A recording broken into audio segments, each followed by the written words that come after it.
Yibunei HaMikdash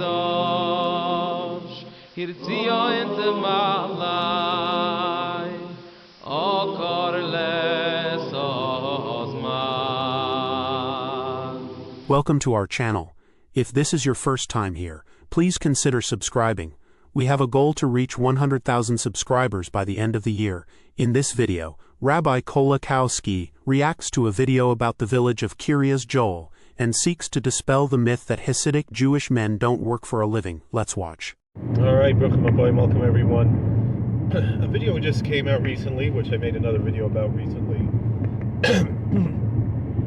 on a channel called Beaver Geography, concerning America's strangest city, which is not a city, it's a town and a village within a town, but that's neither here nor there, that's more or less semantics. And for the most part, the video is rather neutral and fair, and I think he actually does a fairly good job. There's one point that I wanted to address, although I might make a longer video reacting to some more of this video. So let's see here. Public transportation people, the village has its own bus system and it has a very high usage rate. So there you go, guys. Just move to KJ and become a Hasidic Jew and you don't need to own a car. It's really not that hard.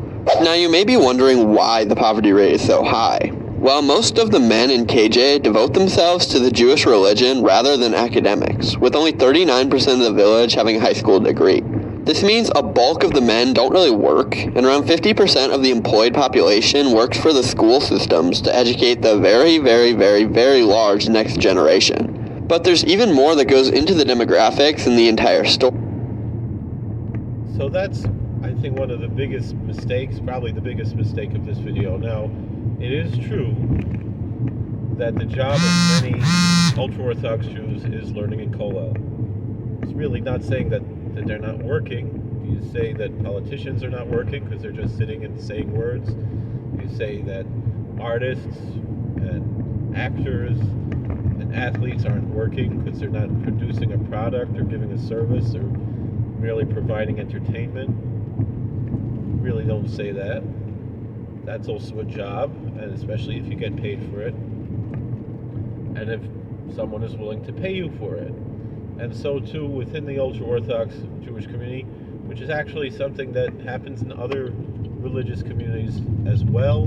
You can find this same approach in certain Islamic communities, certain Christian communities. I know in Eastern Orthodox Christian seminaries, the students are often paid a stipend to study.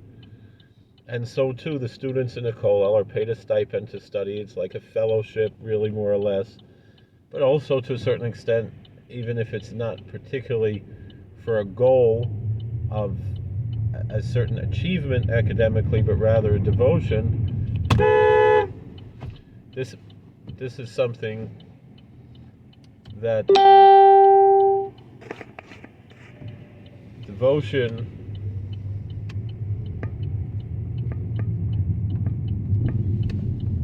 is something that certain people value and are willing to pay for. So it's really not that strange. Just again, why are athletes getting paid? What are they producing? Why are actors getting paid? Well, if someone's willing to pay for it, then it's a job.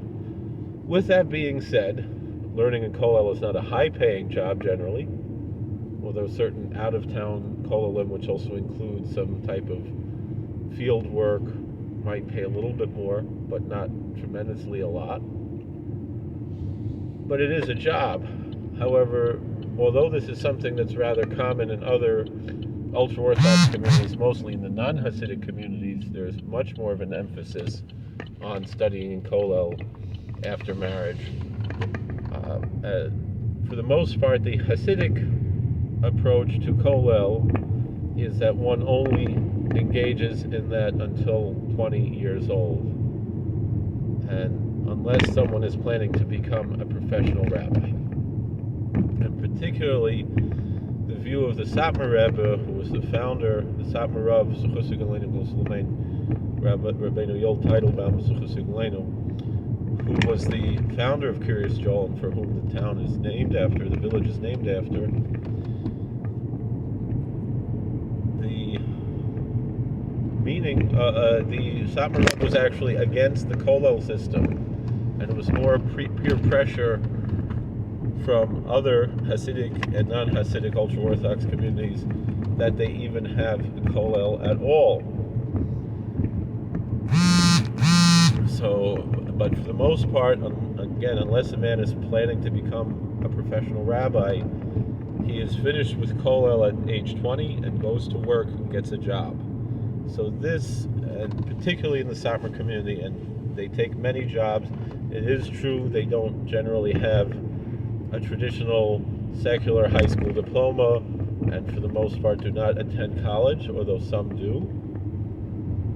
Most do not. Many have very successful businesses on their own, and others take whatever job they can get. Sometimes it will be manual labor. There are plenty of electricians and plumbers and auto mechanics and all kinds of jobs like that in the Hasidic community. A lot of people go down to Manhattan to work, whether in the Diamond District or at B&H, which is an electronics company, very famous company in Manhattan, and they might be salesmen there and other jobs. There's just many jobs, as well as jobs within the community there, which include, there's a poultry processing plant and slaughterhouse in Kiryas Joel, which is a very successful business that sends chickens all over, kosher chicken all over the tri-state area, maybe beyond as well. And other types of jobs, as well as jobs, of course, in education and retail. There are many stores in Kiryas Joel. So to say that the men don't work is false, and the same thing, many women work, and again, some women have their own businesses.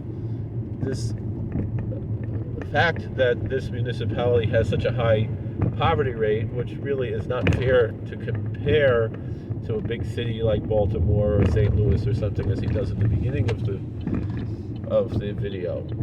This is just this particular municipality. That's the way you're measuring it. If you look at something similar to the size of,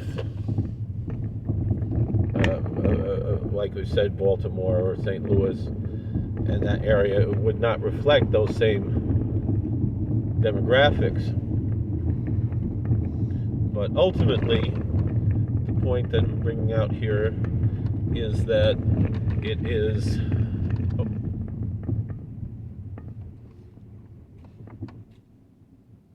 he going or is he not? Alright. Is that Kiryas Joel, it only really is a municipality for a particular reason, which he doesn't really address properly here. But the only really major inaccuracy is to say that the men don't work. Rather, the major reason for the poverty rate as it is in Kiryas Joel is the family sizes.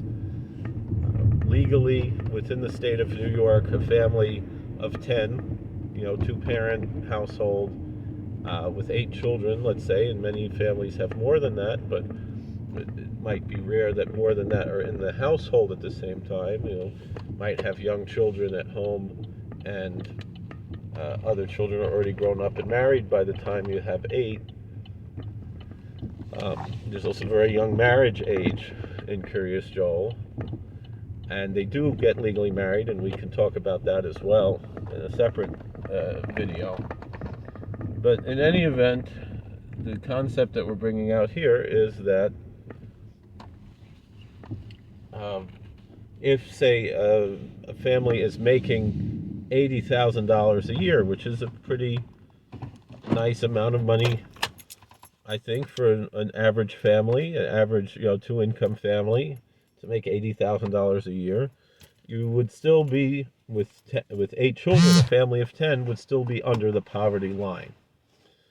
So that measurement of poverty is more of a technicality than any reflection of income, or certainly doesn't mean that people don't work for a living. Everybody, for the most part, any able-bodied man in Kiryas Joel has some sort of a job. Even Kollel is a job, but for the most part, the Kollel system is very small in Kiryas Joel as opposed to other communities, whether other Hasidic communities, which also, for the most part, it's not that big of the population, or the non-Hasidic ultra-Orthodox communities, often called the Lithuanian communities.